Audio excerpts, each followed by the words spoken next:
Buenas tardes, buenas noches a todos. Me llamo Guillermo Canela, soy jefe de la sección de libertad de prensa y seguridad de los periodistas aquí en la UNESCO, en la sede en París.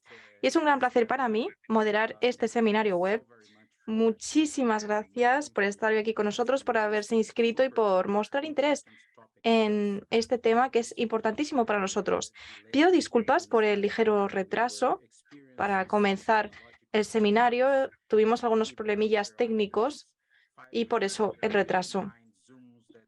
Y eso a pesar de los cientos de seminarios web en Zoom que hemos hecho en los últimos años, pues se ve que siempre es posible que se pueda producir algún problemilla de este tipo, pero nada que no tenga solución. Tengo 3 oradores hoy con nosotros que son maravillosos, que están en Londres. Tenemos de Londres a Peter Norlander. También contamos con Saba de Media Defense y que se conecta desde Bogotá. Tenemos a Ana Bejarano de Colombia. Bueno, les voy a presentar más en detalle cuando vayan a intervenir. Pero antes de comenzar con el fondo de la reunión, el equipo me pidió que les recuerde algunas cuestiones de intendencia. Habrán visto ustedes que está el icono de interpretación en la parte inferior de su pantalla. Sepan que hay interpretación disponible al inglés, español y al francés, así que elijan la lengua que prefieran.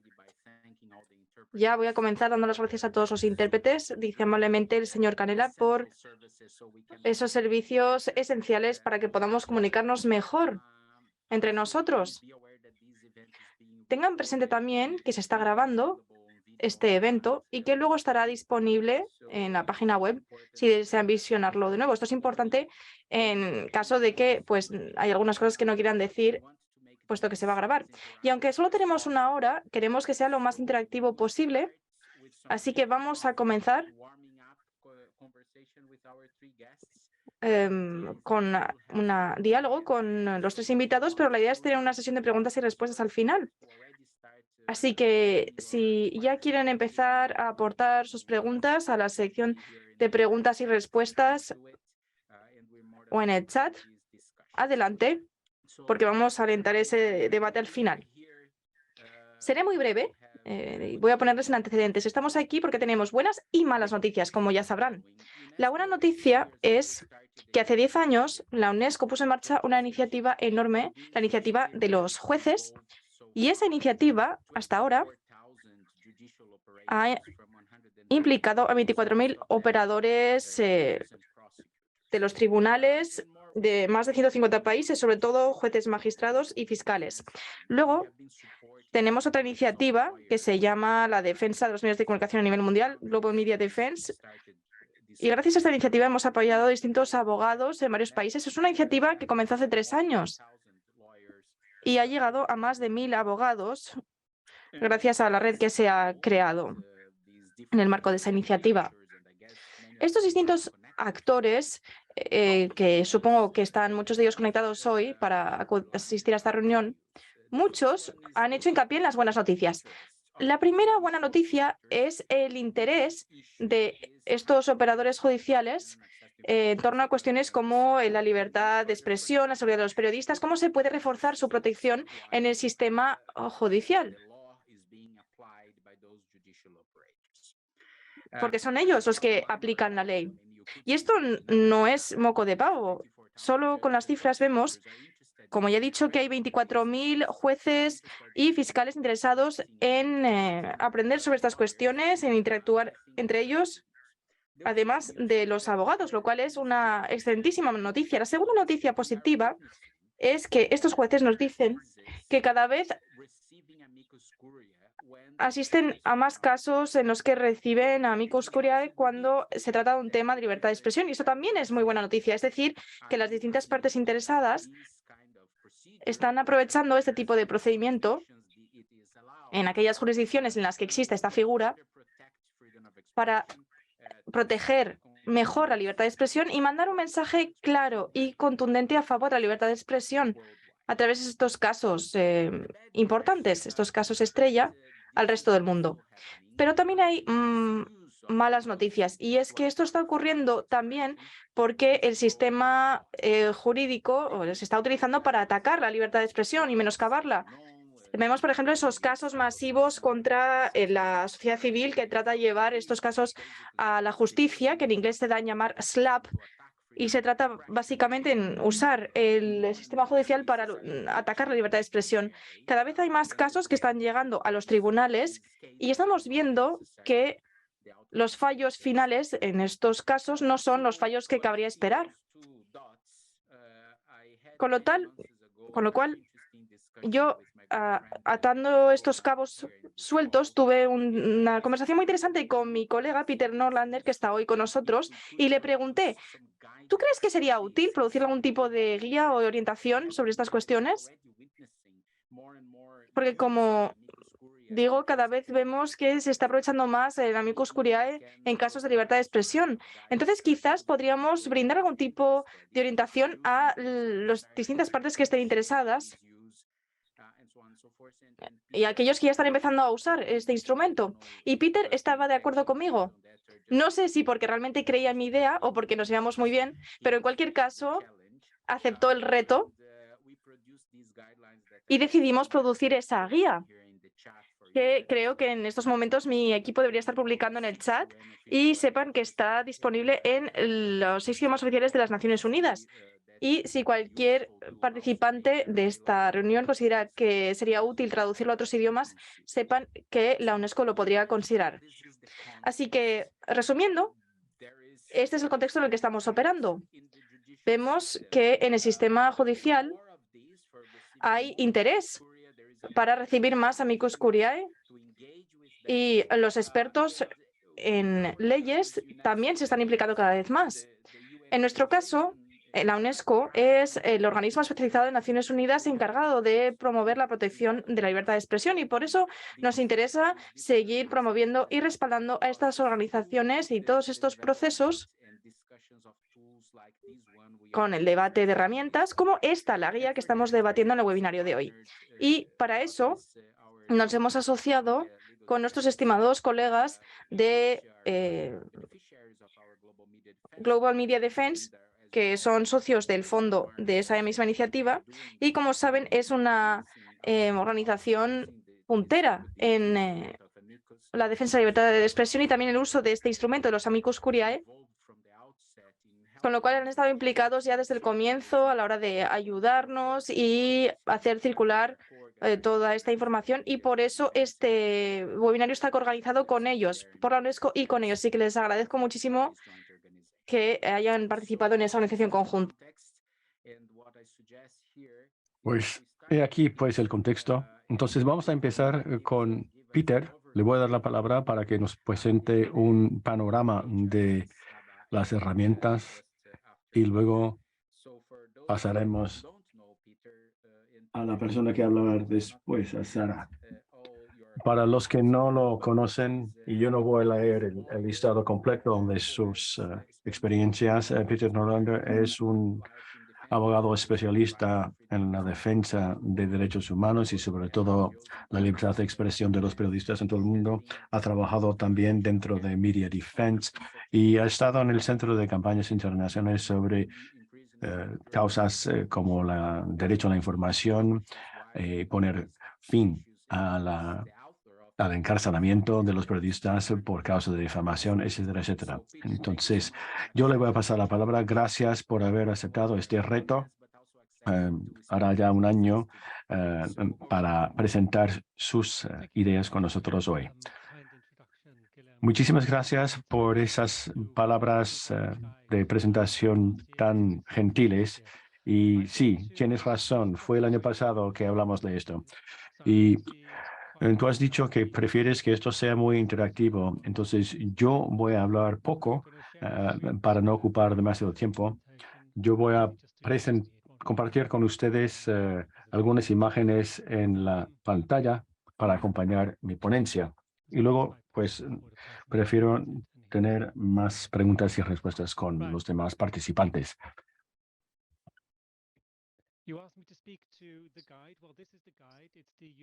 Hemos hablado de la guía, pues hemos la guía aquí en la pantalla, es la guía de la UNESCO para las intervenciones amicus curiae en casos de libertad de expresión. Lo he incluido también en el chat y también hay un vínculo que pueden consultar para tener acceso a este documento en los 6 idiomas oficiales de la ONU. Y eso creo que va a ayudar a que este documento sea lo más fácil de utilizar. Hoy les voy a hablar de 3 cosas: qué, por qué y cómo. ¿Qué es este fenómeno de amicus curiae? ¿Por qué una organización quisiera pues, utilizar esta vía? ¿Y cómo uno puede presentar unos escritos que van a ser pues, eficaces y eficientes? Bueno, ¿qué son los amici curiae? Bueno, me preguntarán, ¿por qué este término en latín? Pues amici curiae es uno de muchos términos en latín que nosotros recogemos para poder confundir a los legos. Pero en fin, literalmente quiere decir que es un amigo de la corte. Sus raíces se remontan a hace muchos siglos, pero normalmente se trata de la información de una persona o de una organización que no es parte en un litigio, pero piensa que tiene una contribución a eh, agregar al procedimiento. Entonces, pueden o contestar a preguntas que se les hacen o pueden presentar espontáneamente un escrito bajo su propia autoría. En muchos países se refiere a este fenómeno como una intervención de una tercera parte. Yo en la guía utilizo el término amicus curiae como un término paraguas para cubrir todas estas figuras, ¿no? Y amici curiae es el plural, cuando hay muchos que intervienen en un caso. Entonces, ahí la etimología, pero lo principal es la estrategia. ¿Por qué? Porque una organización quisiera prestarse a este ejercicio. Hay algunas razones muy importantes o potencialmente muy importantes según el plazo, corto plazo o largo plazo. Largo plazo puede decir, por ejemplo, mejorar el marco legislativo en un país determinado para que, por ejemplo, una decisión de la Corte pueda tener ese efecto. También pueden existir objetivos a corto plazo. Por ejemplo, hay un periodista que está delante de un tribunal y uno quiere demostrar su solidaridad. Y ahí también eso abre la puerta a la presentación de un escrito amicus curiae. También pueden existir otros motivos. Eh, Lo importante es, desde el inicio, hay que saber por qué uno lo está haciendo. Y luego, ¿esta tipo de intervención es factible? Si es el caso, pues el objetivo también va a formar los argumentos que uno van a presentar y también puede incluso llegar a obligar a uno de ponerse en contacto con otros organizadores. Y también, ¿qué puede pasar si hay un juicio muy negativo?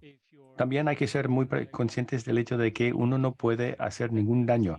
Si una organización internacional va a intervenir en un caso, eso también puede llegar a politizar el caso, porque se puede percibir como una intervención extranjera y eso también puede redundar en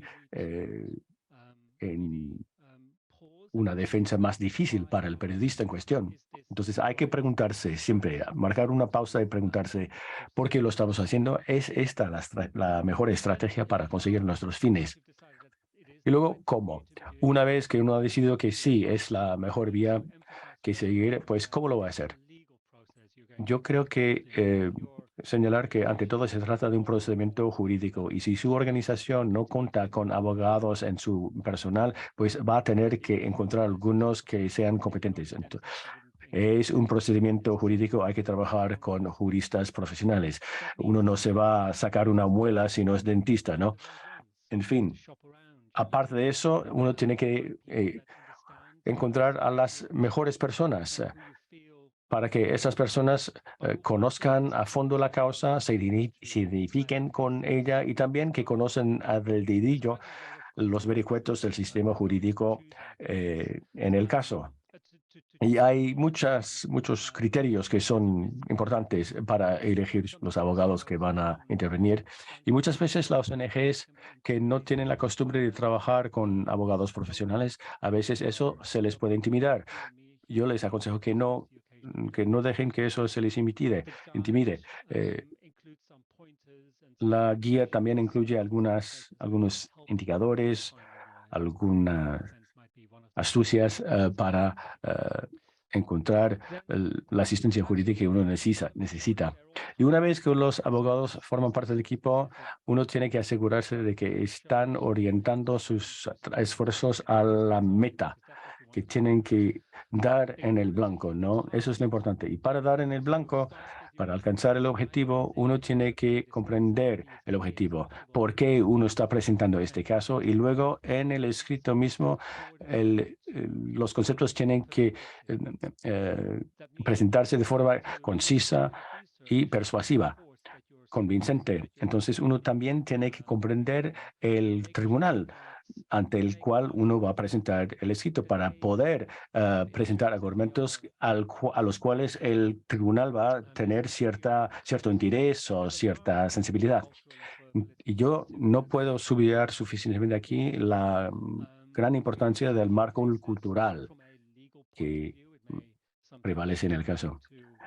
A veces, cuando se trata de libertad de expresión, muchas veces los abogados van a citar el primer artículo de la Constitución norteamericana, donde existe una defensa constitucional para ese derecho. Pero si el caso se da en otro país, hay que convencer al tribunal del valor de concebir el caso en el marco del primer artículo de la Constitución norteamericana. Hay algunos tribunales que prefieren que la intervención sea totalmente objetiva, que no represente en absoluto los argumentos o la posición de ninguna de las dos partes. Y si es así, pues uno tiene que respetar esas indicaciones, uno tiene que acatar lo pedido por el tribunal. Sin embargo, la objetividad no quiere decir que uno no puede adoptar una postura muy clara sobre este principio. Entonces, si uno se está refiriendo a los derechos humanos internacionales, pues el principio de mayor importancia son principio A, principio B, principio C, y uno no puede decir, pues, y por ende uno tiene que librar al reo. No, no es así. Uno puede ir más allá de su papel, ¿no? Uno tiene que también pensar mucho quién es el público que va a leer ese escrito. ¿Quién es la persona que va a leer ese escrito desde A a Z? Pues muchas veces es un funcionario de la corte que muchas veces tiene ya demasiado trabajo. Entonces, muchas veces no les conviene tener que leerse otro escrito, otro serie de argumentos de 30 páginas. Y además, ellos van a presentar un resumen al tribunal de lo que uno ha escrito. Entonces, es importante que la presentación sea fácil de digerir. Eso es muy importante. Y también trabajar en coalición con otros puede ser muy eficaz, porque eso puede subrayar el hecho de que en este caso se trata de un principio que afecta no únicamente a los periodistas, sino a toda la sociedad, porque muchas veces a los periodistas no les se tiene mucho cariño en algunas sociedades. Entonces, trabajar con otros grupos que defienden el ambiente o los derechos de los niños, etcétera. Y para concluir, y bueno, esta es una panorama muy breve y pueden encontrar más detalles al respecto en la guía, pero para concluir, cuando se gana el caso, por favor, asegurar un seguimiento de 3 después de la decisión, porque al final del día un fallo no es nada más que eso, una hoja de papel impresa. Uno tiene que asegurarse de que el fallo se está aplicando en la realidad. Entonces, con esta breve presentación voy a parar aquí y luego si hay algunas preguntas que se me hacen, pues con mucho gusto. Pues fantástico. Un buen trabajo de youtuber profesional. Y a todos les recomiendo que lean la guía. Ya se lo he dicho a Peter personalmente. La probabilidad de disponer de estos documentos jurídicos muy áridos, difíciles de dirigir, pues la probabilidad es muy alta. Pero Peter ha logrado presentar los principios de base y les puedo asegurar que la lectura de la guía es muy amena, muy fácil. Y para los que todavía no la han leído, pues verán que hay muchas ilustraciones paso a paso de lo que uno puede hacer. Y si algunos tienen experiencias que quisieran compartir para la próxima edición actualizada, pues adelante. Y tenemos también, ya vimos en el chat, que algunas preguntas de tipo técnico que se están haciendo ya. Y con esto le voy a pasar a nuestra colega Ana Bejarano, que va a expresarse en castellano. Entonces, si uno necesita escuchar en inglés o en francés, por favor, elijan el canal hagan clic en el globo a la parte inferior de la página. Ana trabaja con un grupo de profesionales, periodistas, defensores de derechos humanos que se llama El 20. Este grupo obra por asegurar la libertad de expresión por la democracia. Tiene un diploma de la Universidad de los Andes y también un máster de Harvard University en Derecho. Actualmente trabaja en la Universidad de los Andes, donde es directora académica del programa de formación judicial. En el otro lado del Atlántico. Y por favor, adelante. Muchas gracias, Guillermo, a la UNESCO por esta invitación y a los copanelistas. Es un gusto compartir este rato con ustedes. Decidí hablar en español para de pronto tener más fluidez. Espero que para todo el mundo esté bien. Voy a tratar de hacerlo en español lento, no en español colombiano, que de pronto a veces no se entiende. Me parece muy interesante entonces la introducción práctica que hace Peter sobre cómo presentar un amicus curiae, cuál es el origen etimológico de esa concepción, de ese latinazgo que utilizamos los practicantes jurídicos.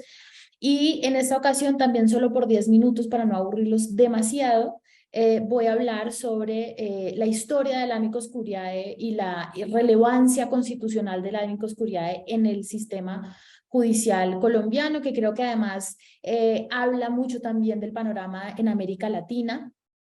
Y unos retos que creo que podríamos, a raíz de empezar estas conversaciones internacionales que me parecen tan importantes, empezar a traer elementos que resultan eficientes y efectivos para promover las causas de la libertad de expresión ante las cortes y también, por supuesto, ante los juzgados de primera instancia, donde se litiga mucho de ello de manera importante. Entonces, con la Constitución de 1991, en el 1991 hubo un cambio constitucional en Colombia que realmente revolucionó todo el sistema legal. Y lo modernizó y también empezó a tomar elementos del constitucionalismo moderno que en los 90 se instaló en buena parte del sur global. Lo que ocurrió fue también que, como ocurre con todas las transiciones y traslapos de instituciones legales, realmente se copiaron algunas cosas, pero no todas. Entonces se abre por primera vez la Corte Constitucional. Ya existía, por supuesto, las funciones del juicio de constitucionalidad a cargo de otra corte, que era la Corte Suprema de Justicia, pero en el 91 se crea solo una corte para revisar las demandas de derechos fundamentales de naturaleza constitucional y también la revisión de las leyes. En ese proceso, entonces, la primera vez que la Corte Constitucional, y esto es una hermosa coincidencia, pero ahorita en Colombia están hablando sobre la despenalización del incesto, del delito de incesto.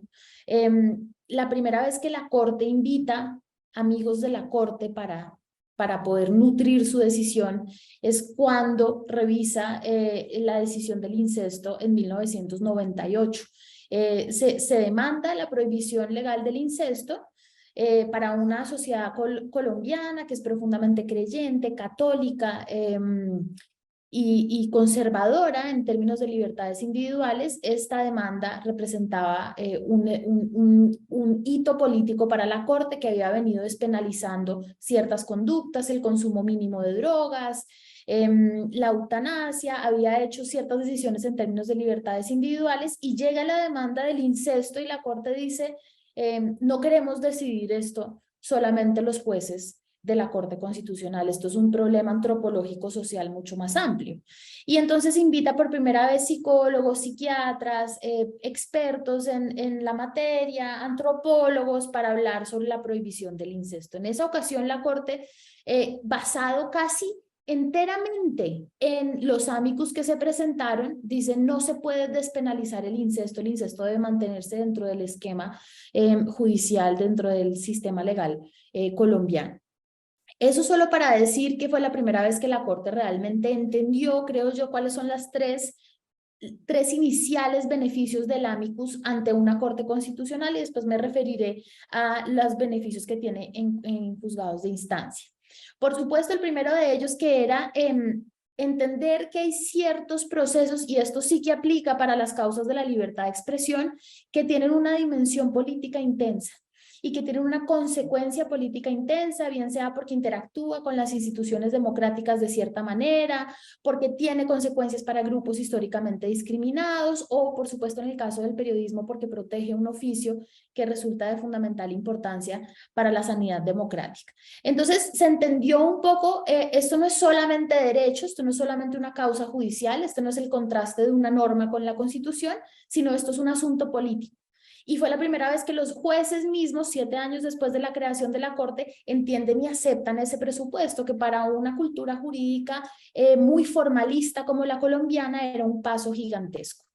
Después, por supuesto, el segundo elemento de los amicus, y eso por supuesto también aplica en el caso de la libertad de expresión, era entender que el derecho y el análisis, la comparación de normas era insuficiente para obtener respuestas que fuesen judicialmente satisfactorias. Era necesario entender otros saberes y era necesario entender otras formas de aproximarse a una causa jurídica compleja, como era, por ejemplo, el tema del incesto.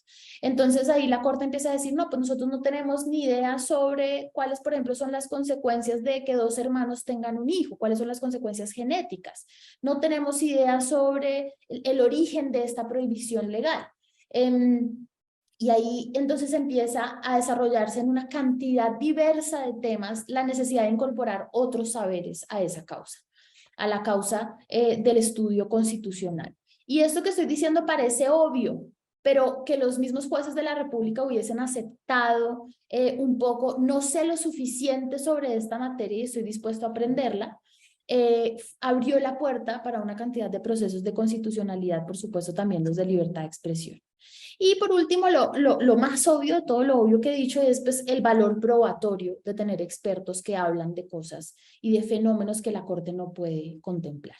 Esto para las causas de libertad de expresión ha sido realmente importante. Por ejemplo, cuando se invita organizaciones internacionales y se habla, ahora que estamos tratando de ambientar el fenómeno del acoso judicial contra periodistas y medios de comunicación en Colombia, la recepción de testimonios de organizaciones internacionales diciendo: esto no es un invento, esto es algo que existe, esto es un patrón específico en el que se malutiliza el sistema judicial. Mire lo que pasa en estos países africanos, mire lo que pasa en India, mire lo que pasa en Estados Unidos. Sí le permite al juez constitucional, aunque sea entender un fenómeno legal, que en últimas es de contenido legal, sí le permite hacerse la idea de que esta novedad es una novedad solo en esta cultura jurídica y que en otras ya tiene nombre y ya tiene gente luchando contra esa causa. Entonces, con esos tres primeros elementos, por supuesto, se abrió el diálogo, lo que hoy en día los jueces constitucionales colombianos llaman el diálogo constitucional. El diálogo constitucional a través de los amicus es principalmente el diálogo entre la justicia constitucional, que es la más magnánima, la más intensa en términos políticos, sociales y culturales, con la comunidad que pretende determinar sus derechos y el alcance de esos mismos derechos. El diálogo constitucional además es para nosotros en el 20, ojalá fuese la jurisdicción favorita o preferida, elegida principalmente en las causas de libertad de expresión, porque no tiene consecuencias de privación de la libertad, porque no tiene consecuencias monetarias para los periodistas o medios de comunicación y porque permite simplemente contrastar dos valores constitucionales que, por ejemplo, puede ser el buen nombre y la honra versus el derecho a la información o el derecho al trabajo del periodista. Entonces, en la medida que el diálogo constitucional se nutre de todos estos elementos que parecen ajenos y a veces no lo son realmente, se abren las causas de libertad de expresión una nueva forma de litigarlos. Y el amicus curiae sí cambió la forma en la que los litigantes le hablamos al juez constitucional colombiano, a la Corte Constitucional, la Corte de cierre de esa jurisdicción. En el caso del 20, para el litigio de casos constitucionales tenemos por supuesto dos aristas y una es cuando nosotros mismos hacemos amicus curiae, que pues ya hemos venido ya desde hace muchos años haciéndolo, pero ahora vamos a cambiarlo todo para tomar todos los consejos de Peter, especialmente no hacerlos tan largos. Ese consejo me parece el mejor de todos, porque sí es cierto que el pobre clerk que le toca resumir las 30 páginas dice, ¿por qué me mandaron esto? No me importa si esta es la Biblia de Gutenberg, pero realmente cuando uno actúa como amicus, como amigo de la corte, es muy diferente como cuando uno está siendo demandante ante la corte e invita a otras organizaciones para que participen ante la corte en las causas propias. Lo último que quisiera decir para también ser muy precisa en el tiempo es que ojalá este mecanismo del diálogo constitucional que tanto ha nutrido las causas de la libertad de expresión en las cortes constitucionales, y creo que eso se podría decir de muchos otros países en América Latina, en Argentina, incluso en Venezuela hace una década, un poco más, en Perú, digamos, en todos estos países de alta convulsión social, el diálogo, la apertura del diálogo constitucional ha sido tendiente a que las cortes incorporen aún más los estándares de libertad de expresión del sistema interamericano de derechos humanos.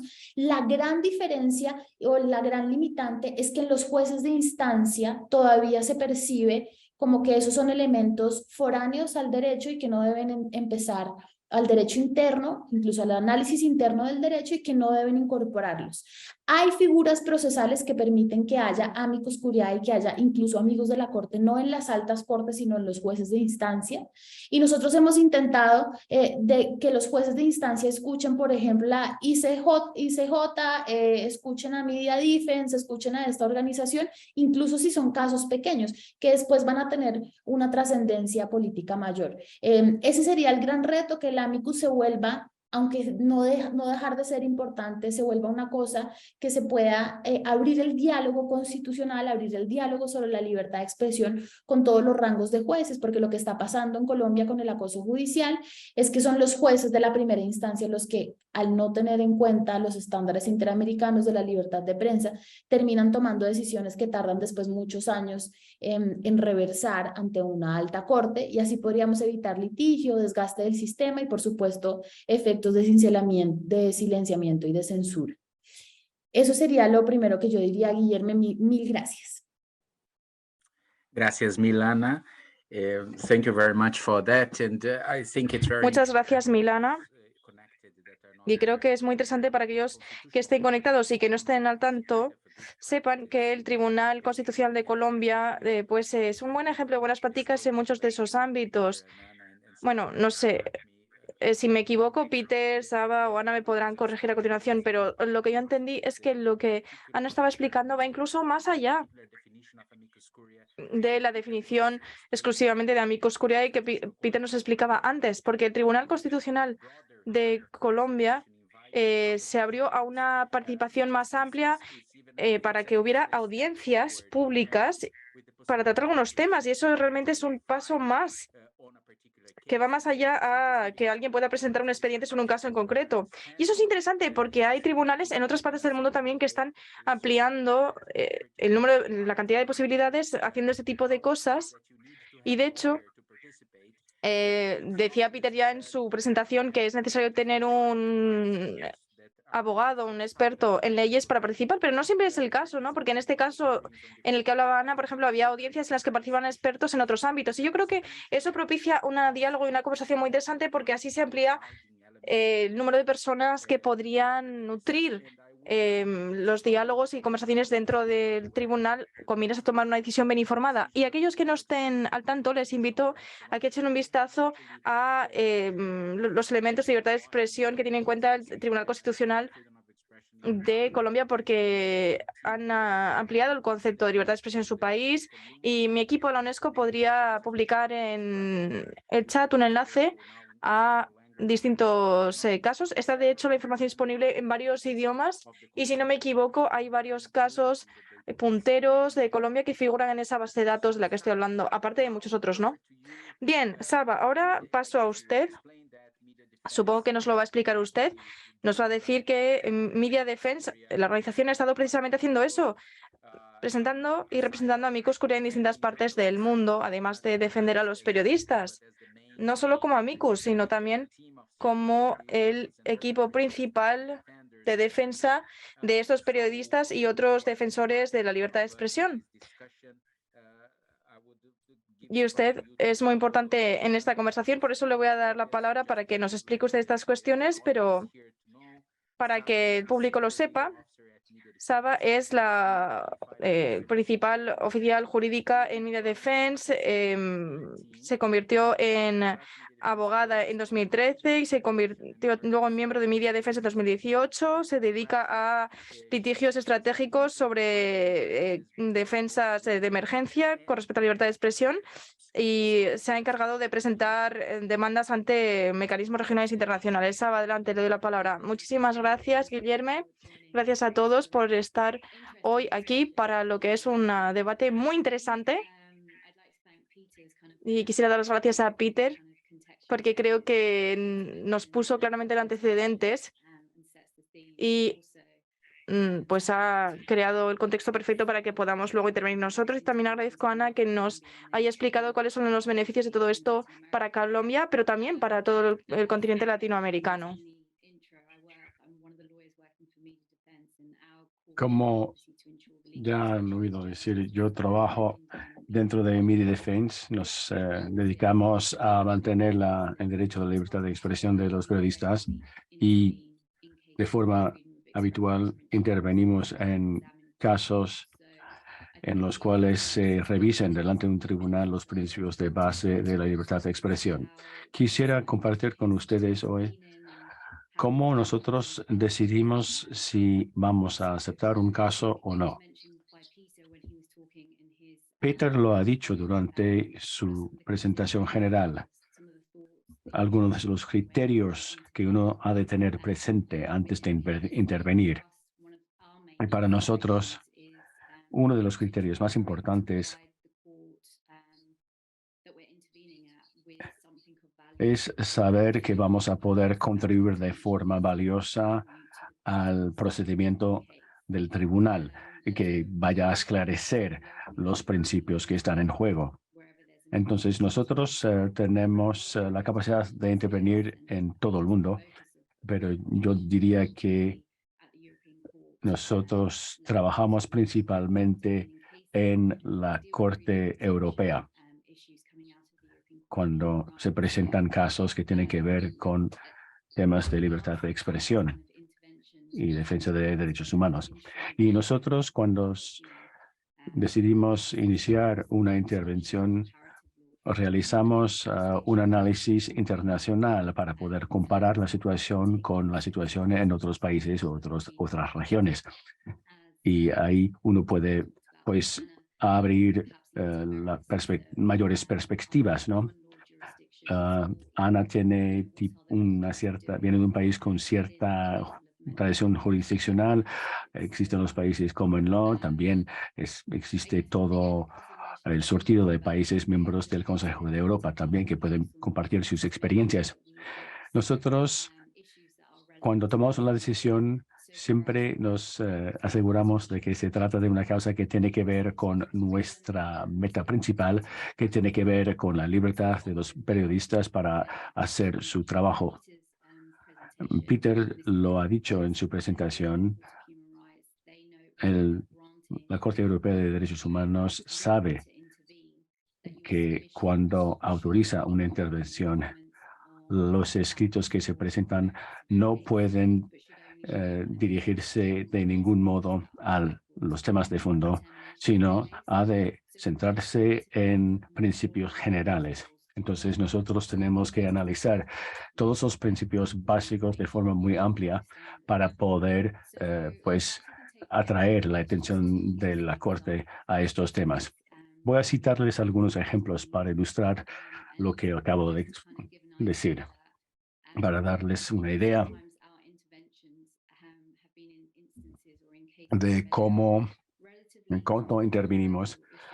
A veces estamos ante una serie de temas que no dan lugar a grandes controversias delante de la Corte, pero hay que mantener la línea, ¿no?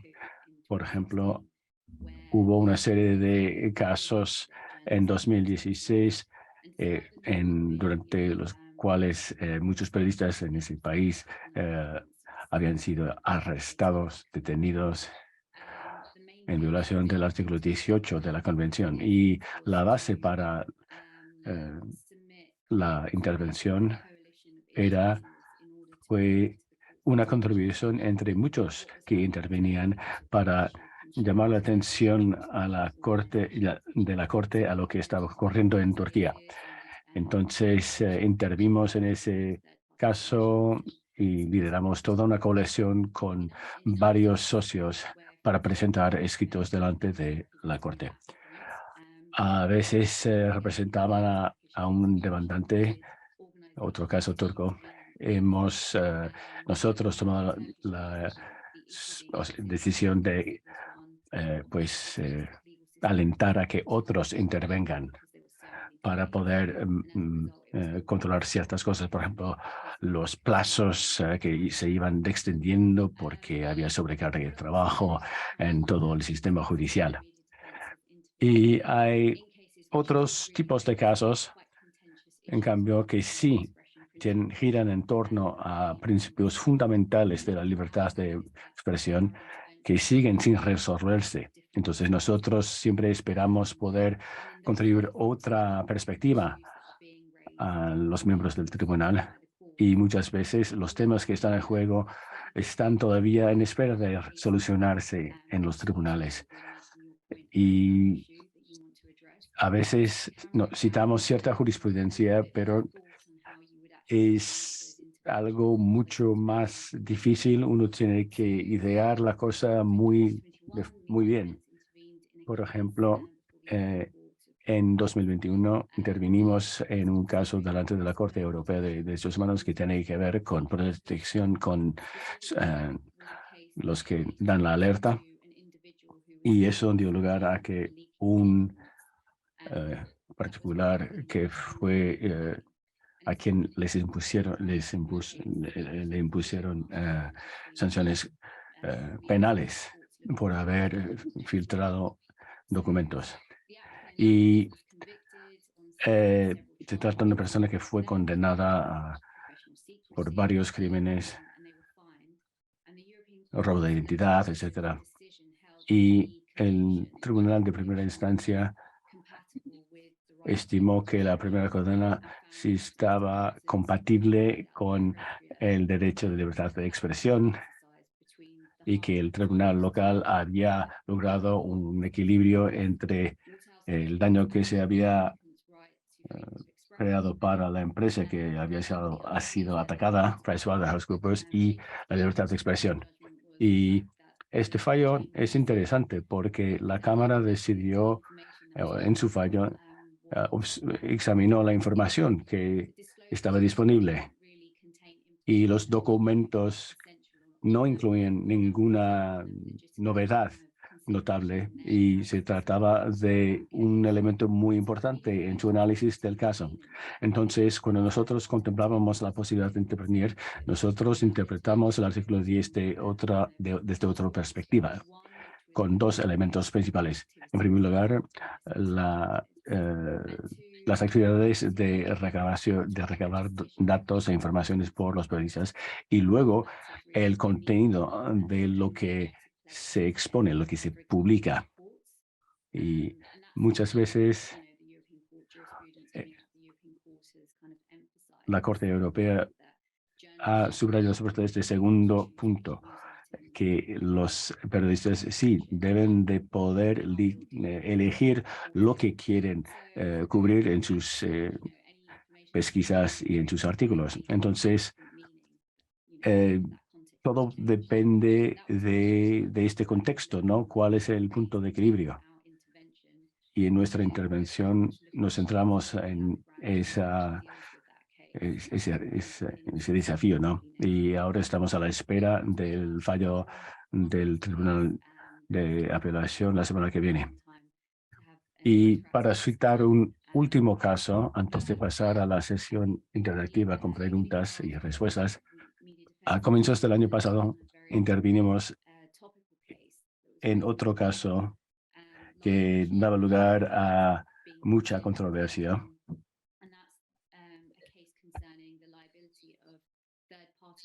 Y tiene que ver con la responsabilidad de comentarios en línea hechos por terceros, que abre la puerta a toda una serie de principios fundamentales, la reglamentación del Internet, entre otros, y nosotros que defendemos la libertad de expresión,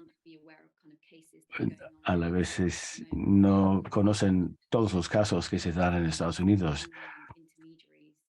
con las plataformas y los intermediarios en línea, si a ellos llevan la carga de compartir la responsabilidad en actos de terrorismo, etcétera, gran delincuencia, por prestar sus plataformas a eso.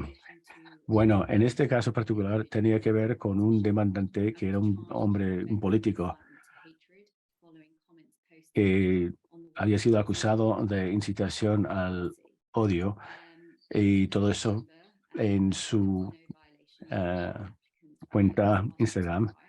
Y la Cámara Baja estimó que no ha habido violado eso, pero nosotros presentamos nuestra intervención, la decisión del Tribunal de Primera Instancia, cuando aplicaban los principios del caso Delphi, que fue el primero en 2015, que se centró en el papel de los intermediarios en estos casos, que es un tipo separado. Y nosotros argumentamos que en el caso Delphi, que tenía que ver con otra empresa en Internet que tenía muchos mayores recursos, porque era una empresa privada, pues eso es muy distinto de una persona, un particular, cuya cuenta ha sido presentada como un intermediario.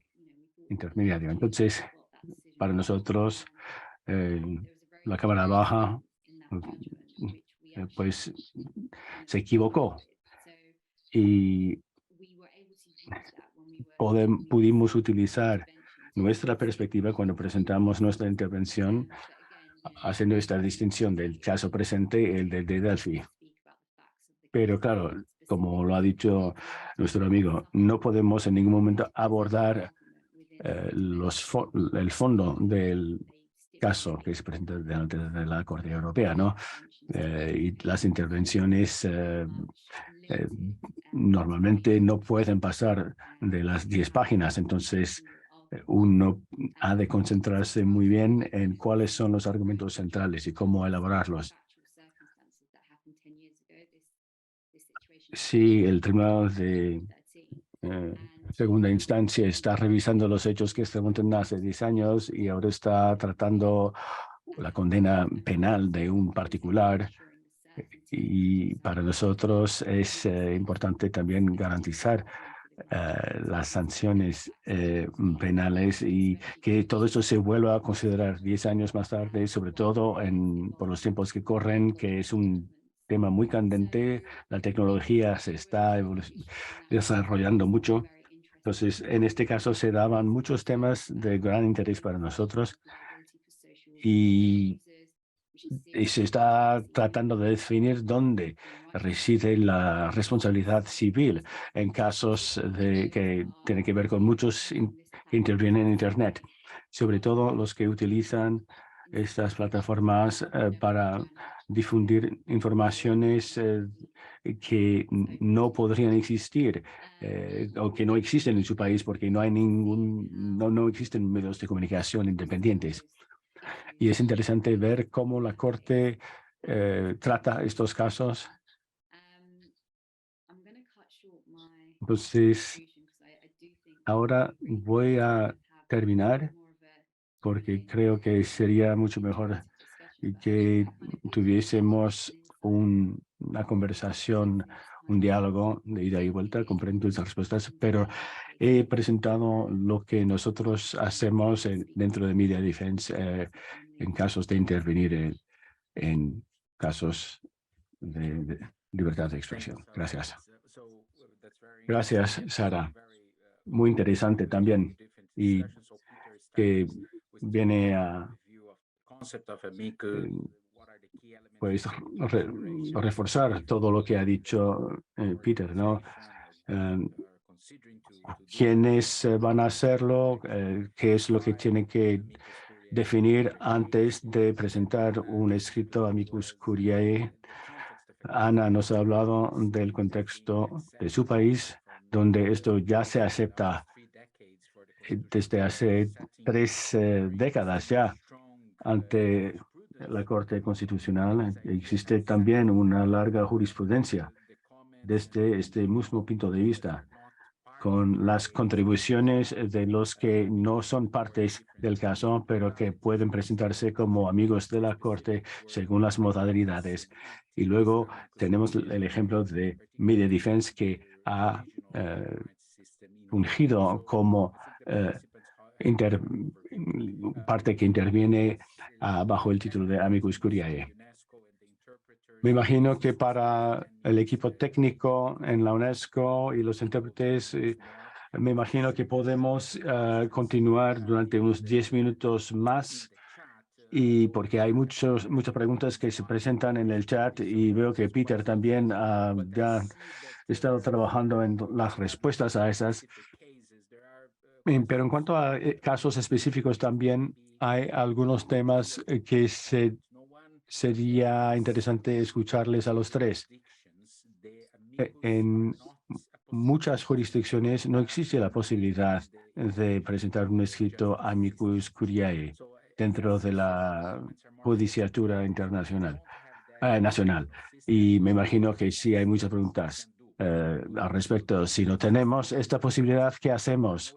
¿Cuáles son las otras alternativas? Sé que es muy difícil hacer comentarios, pero tal vez podamos organizar una conversación con respecto a esas situaciones en las cuales no existe esta posibilidad. Esa es una pregunta. Otra sería, por ejemplo, tengo un problema en la judicatura como defensor de la libertad de expresión. Quizás sea periodista o otro tipo de persona. Entonces, ¿qué puedo hacer? ¿A quién me puedo dirigir? Entonces, no sé, quizás Saba pueda contestar esta pregunta explicando un poco. Obviamente, Media Defense es una de las organizaciones que está ayudando con este tipo de cosas, pero ¿cómo esas personas que están tratando de pedir ayuda, a dónde acudir y qué consejos les daría para este tipo de circunstancias? Y luego, quizás una tercera cuestión que está un poco relacionada con las repercusiones y los resultados. Hemos escuchado a Saba hablar de un caso en concreto que pues tuvo un resultado positivo, pero por lo general, ¿Qué piensan en virtud de su experiencia? Aunque creo que no hay un estudio de todos los casos con amicus curiae de los últimos años, cuántos han logrado un buen resultado y cuántos no, pero quizás sí nos pueden hablar de su experiencia. ¿Piensan ustedes que sí ayuda en la práctica? Entonces, estas son las tres grandes preguntas que tengo y creo que podrían enmarcar un poco el debate. Tenemos solo 8 minutos, así que voy a pedir que cada uno hable 2 minutos solo, que comente lo que quiera y luego ya concluiremos. Así que, Peter, comienzo contigo, aunque bueno, ya veo que en el chat ha comenzado a contestar algunas de las preguntas. Adelante. Sí, quisiera contestar a la pregunta sobre qué ocurre si la legislación nacional no prevé que se pueda recurrir a amicus curiae. Pues claro, es una cuestión complicada. Soy consciente de que hay algunos países en los que la legislación no lo prevé, pero hay organizaciones que sí han podido presentar expedientes. Es el caso, por ejemplo, en Indonesia, también en Malasia. La legislación no lo prevé, pero allí los tribunales han desarrollado estos conceptos a través de distintos casos. Obviamente siempre hay uno que es el primero. Entonces se puede tratar de persuadir a los tribunales en su país para que sea el primer caso de este tipo. Y yo, bueno, soy optimista, así que digo que aunque la legislación no lo prevea, mientras no diga que no se puede hacer, siempre se puede intentar. ¿Por qué no? También se puede presentar pruebas de expertos, ¿no? A través de una de las partes en el juicio. Es otra forma de traer esta información al tribunal. Para ello hay que encontrar a un abogado en su país que entienda bien a su organización, lo que están haciendo y pensar con la organización cuál sería la mejor forma de proceder en ese caso en particular. Esa es mi respuesta. Es perfecto, gracias. Ana, ¿quieres comentar, hacer un par de comentarios sobre estas preguntas generales que hemos recibido a través del chat? Sí, estoy de acuerdo con Peter en que en la mayor parte de los sistemas judiciales que conozco, aunque no figure la figura jurídica del amicus, sí que se puede introducir igual de otra manera. Y es algo que permite de forma creativa mostrar a las autoridades judiciales que esto no es distinto de figuras jurídicas que ya existen en su sistema. No voy a entrar a hablar de procedimiento judicial porque entonces me quedaría sin tiempo, pero sí que es importante entender que a pesar de que pueda parecer un poco raro y tenga un nombre particular, está en latín, no es algo tan complicado ni peregrino, sino que depende del deseo del juez de estar informado sobre cuestiones que quizás escapen a su conocimiento. Quizás sea una cuestión de pruebas, ¿no? De presentar pruebas adicionales. Estoy de acuerdo con Peter, se podría usar esa vía o hacerlo de otra manera, que sería la forma más fácil.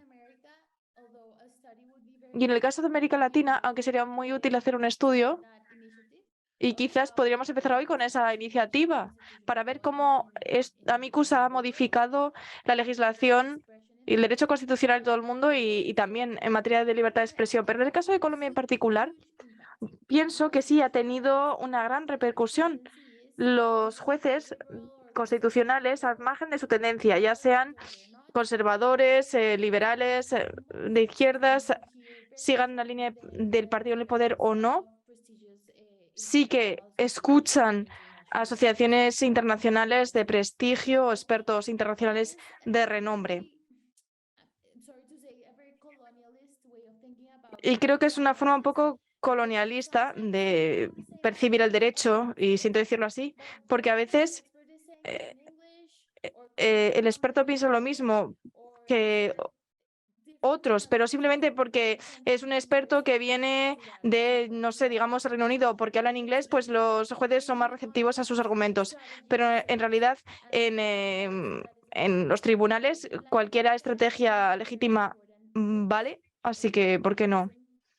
Y en Latinoamérica hay un mecanismo interesante para modificar la forma en que actúan los jueces de los tribunales constitucionales. Y yo creo que no solo es importante seguir con las prácticas de amicus curiae y promoverlas, sino también hablar entre nosotros para entender cómo se está operando con esta figura en distintos sistemas judiciales, a pesar de que operen de forma distinta. Para nosotros, en nuestra organización, es muy útil ver cómo lo están haciendo los demás. Hemos aprendido mucho de eso y creo que hemos tenido más éxito cuando hemos aprovechado las estrategias también de los demás. Muchísimas gracias, Ana Saba. Sí, estoy totalmente de acuerdo con todo lo que se ha dicho. He tomado nota en particular de la pregunta sobre casos a nivel internacional y lo que se puede hacer. Y a esa persona en concreto que mandó ese mensaje puede ponerse en contacto conmigo y podemos hablar después de la reunión sobre el tipo de asistencia que podemos proporcionar potencialmente. Pero bueno, en términos más generales, sé que en algunas regiones del mundo, algunos tribunales tienen mecanismos que permiten acceder a los tribunales de una manera concreta. En otros países o regiones no hay este tipo de figuras jurídicas. Tenemos sistemas distintos, por ejemplo, en Europa, en el mundo anglosajón, en Asia es un problema porque no hay ningún mecanismo judicial abarcador que abarque a todos estos países y con lo cual uno no puede entrar en el sistema de ninguna manera, no hay puntos de entrada. Pero sí que creo que existe el potencial de avanzar en cuestiones de libertad de expresión de los medios de comunicación y recurrimos a otro tipo de cuestiones, procedimientos especiales para hacerlo. Y eso es algo que mencionó Peter al principio. Tener campañas de concienciación, por ejemplo, aunque no es algo que hagamos nosotros en nuestra organización, Media Defense,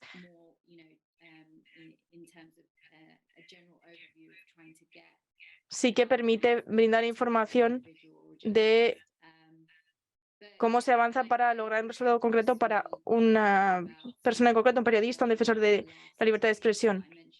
Y creo que alguien hizo una pregunta sobre ese último caso que mencioné en mi presentación, que es un caso que juzgó el Pleno del Tribunal de Justicia de la Unión Europea en junio del año pasado.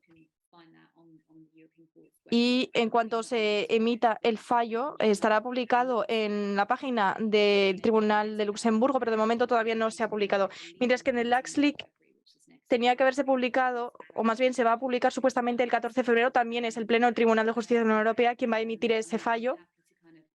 Así que será dentro de una semana. Y diría que cualquiera que quiera información más detallada sobre sus casos en particular, que se ponga por favor en contacto con nosotros. Muchísimas gracias. Bueno, el tiempo pasa rápido cuando estamos disfrutándolo y creo que ha sido una hora magnífica en la que hemos debatido, hemos tratado cuestiones importantes, hemos recibido preguntas muy interesantes. Es un placer ver que hay más de 100 personas conectadas de distintas regiones del mundo, lo cual muestra una vez más el interés de distintos grupos en estos debates.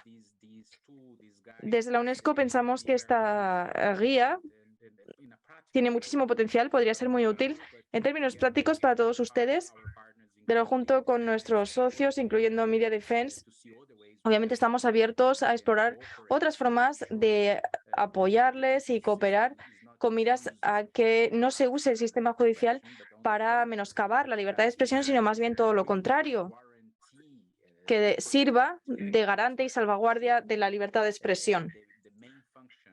Porque así debería ser, esa debería ser la función principal de jueces y fiscales. Así que esperamos que este debate de una hora, pero también que las distintas herramientas que hemos producido, incluyendo la guía de la UNESCO, puedan ser útiles para todos ustedes.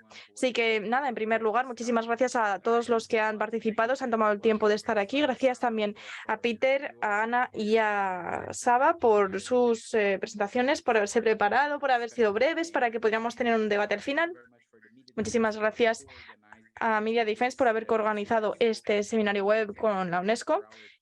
Y gracias a nuestros equipos, a Virginia, a Óscar, a Nemara, al equipo técnico, gracias a los intérpretes, dice amablemente el señor Canela, por haber permitido que esto fuera posible. Sin ellos, este tipo de seminarios web no funcionan. Así que muchísimas gracias. Que tengan una excelente tarde y sigamos en contacto para seguir hablando sobre estas cuestiones tan importantes. De momento, hasta la próxima. Cuídense.